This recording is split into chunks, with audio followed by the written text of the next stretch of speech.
There is a secret. It's so close that if you reach for it, you'd miss it.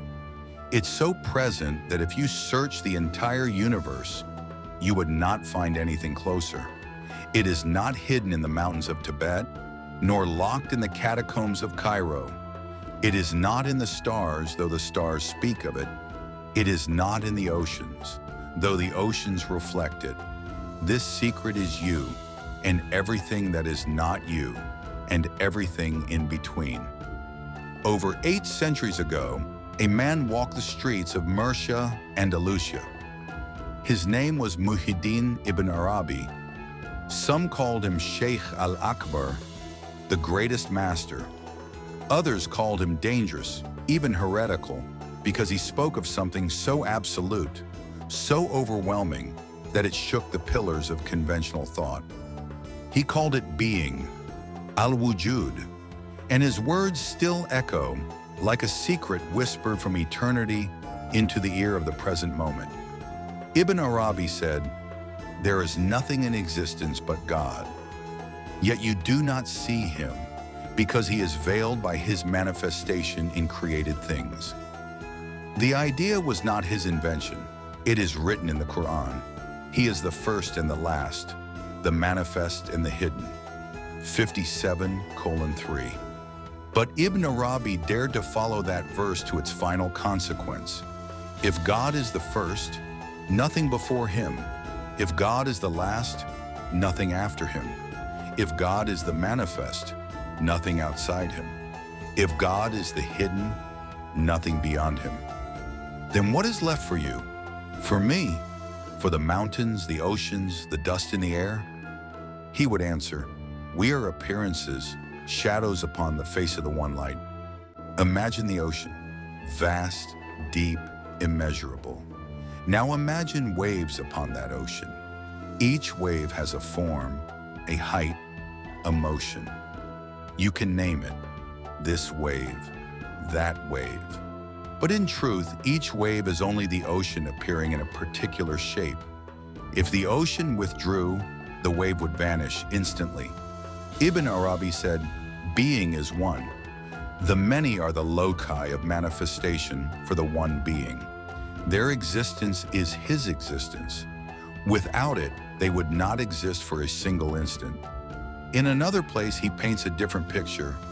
The cosmos is the mirror of God, and man is the polished face of that mirror in which God contemplates his names. Do you understand what that means? It means you are not just seeing reality.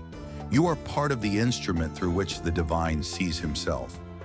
Every creature, every grain of sand, every star, a facet in the infinite mirror of being. You are not separate from the mirror. You are a reflection inside the reflection, thinking yourself independent. If this is true, then the separation you feel between you and others, between you and the world, between you and God, is the greatest illusion ever staged. Ibn Arabi would tell you, the seeker's journey is not about finding God out there. It is about recognizing that there is nowhere you can stand where God is absent.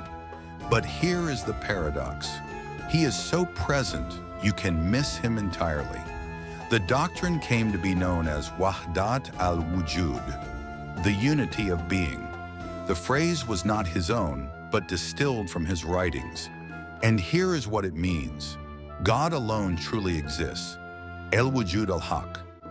Everything else exists only by borrowing existence from him. Creation is the infinite self-disclosure and tajalli of God. Multiplicity is real in form, but unreal in essence. Think of the sun. It shines, and its light fills the world. The sunlight on your face is not the sun. Yet without the sun, it would not exist for a single instant. Similarly, the existence you feel right now is not yours. It is God's existence flowing through you. So why don't we see this clearly? Why do we feel separate, isolated, cut off from the one being? Ibn Arabi said, "He is manifest in every graspable sense, and he is hidden. The veil is nothing other than his manifestation." Fusus al-Hikam. That's the cruel joke. The very thing that hides God from you is God himself. The forms of the world are veils, yet they are also revelations. The beloved hides behind his own face. A Sufi once asked a wise man, "How can I find God?" The wise man said, "You cannot find what has never been lost." The seeker frowned, "But I feel far from him." The wise man replied, "That is because you see yourself." Here is where Ibn Arabi's genius shines. He never collapses creator and creation into one flat sameness. He says the servant is the Lord and the Lord is the servant, if only you knew. Yet the servant remains a servant and the Lord remains the Lord. Fusus al-Hikam. Unity does not erase distinction. A wave is still a wave, even as it is nothing but the ocean. If you understood this, truly understood it, you could never hate another. For in hating them, you would hate the face of the one who animates them.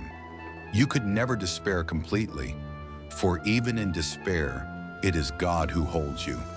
You could never be arrogant, for the breath you call yours belongs entirely to him. Not everyone welcomed Ibn Arabi's words. Some accused him of hulul, incarnationism, or ittihad, union in the literal sense. They feared he blurred the line between creator and creation.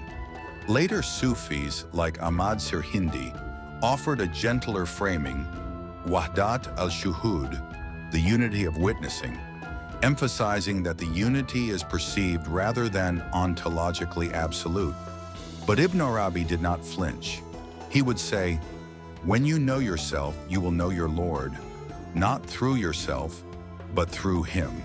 In Al-Futuhat, Ibn Arabi even dismantles our concept of time. If God is the first and the last, then all moments are present to him at once. The past is not gone. The future is not waiting. Everything unfolds in a single eternal now. God's now. And in that now, the entire cosmos is eternally dependent on his being. Words can only take you so far. Al-Wujud is not a theory to memorize. It is a state to taste. Close your eyes, feel your breath. Who is breathing you? Let the thought dissolve. Listen for the hum that holds the world together. Ibn Arabi would say that hum is the name of God, spoken in every atom. The secret you were seeking was never far. It was never even near. It was only ever the one, Al-Ahad, wearing the mask of you, playing the role of me, staging the grand drama of the world. Now you know, the waves are the ocean, the mirror is the face, the seeker is the sought, and the secret is closer than your breath. Let Ibn Arabi have the last say. So the reality is manifest in every created thing, and he is hidden in it by the fact that the thing exists in itself. He is the outward and the inward. He is the first and the last. And there is nothing in existence but him. And as you reflect on these words, remember, knowledge grows when shared. Support this journey of wisdom by subscribing to the NoorDeen channel, so together we can keep uncovering the secrets that lie closer than breath.